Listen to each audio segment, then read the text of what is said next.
एक छोटा सा गांव था, बहुत ही गरीब और लाचार। लेकिन सालों पहले यही गांव बहुत ही खूबसूरत और अमीर हुआ करता था। सुबह होते ही रास्तों पर सोना चमकता था और हर जगह हीरे बिखरे रहते थे। गांव वाले इतने अमीर थे कि उनकी जिंदगी किसी सपने से कम नहीं थी। लेकिन एक दिन इस गांव पर कुछ बदमाश गुंडों की नजर पड़ गई। एक सुबह जब गांव बिल्कुल शांत था, तभी अचानक कुछ गुंडे वहां आ गए। उन्होंने लोगों को मार पीट कर उनका सारा पैसा लूट लिया और गांव वालों को पकड़कर जेल में बंद कर दिया। धीरे धीरे पूरे गांव पर गुंडों का राज हो गया और उस दिन के बाद जो गांव सबसे अमीर था वही सबसे गरीब बन गया। लोग भूख और दुख से मरने लगे। गांव से कुछ दूर एक छोटी सी नदी के पास एक लड़का रहता था जिसका नाम था तरुण। तरुण अक्सर नदी के किनारे बैठकर रोता रहता था। मम्मी पापा आप लोग कहाँ चले गए? सालों पहले उसके मम्मी पापा किसी काम से गांव से बाहर गए थे, लेकिन कभी वापस नहीं आए। तरुण हर दिन उन्हें ढूंढता, लोगों से पूछता, लेकिन कोई जवाब नहीं मिलता। आखिरकार उसने मान लिया था कि अब वे कभी वापस नहीं आएंगे। लेकिन एक दिन सब कुछ बदल गया। एक सुबह तरुण गांव के पास से गुजर रहा था, तभी उसने कुछ अजीब देखा। गांव का सबसे बड़ा गुंडा कालू राजन अपने आदमियों के साथ लूटे हुए पैसे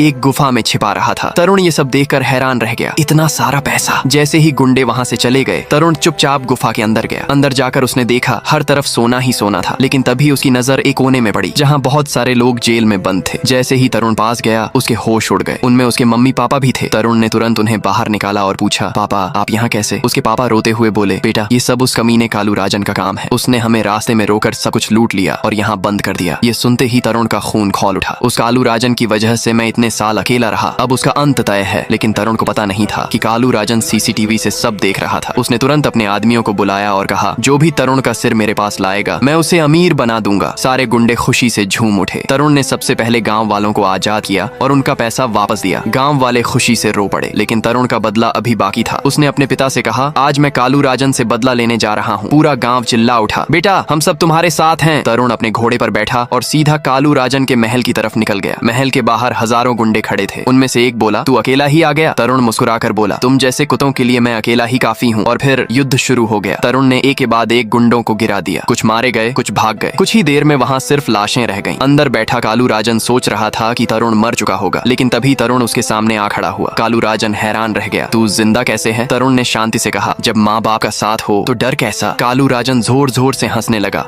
और अपना हथियार निकाल लिया। गुंडों से बच गया, लेकिन मुझसे नहीं बच पाएगा। लेकिन तरुण की आंखों में डर नहीं था, सिर्फ अपने लोगों का प्यार और गांव वालों का भरोसा था। अचानक उसके अंदर एक अजीब सी शांति आ गई और अगले ही पल वह अपने घोड़े पर बैठा और धीरे से बोला, तेरे जैसे शैतान के लिए मेरा घोड़ा ही काफी है। और फिर तरुण ने अपने घोड़े की मदद से कालू राजन को खत्म कर दिया। और इस तरह तरुण ने सिर्फ अपना ही नहीं, पूरे गांव का बदला ले लिया।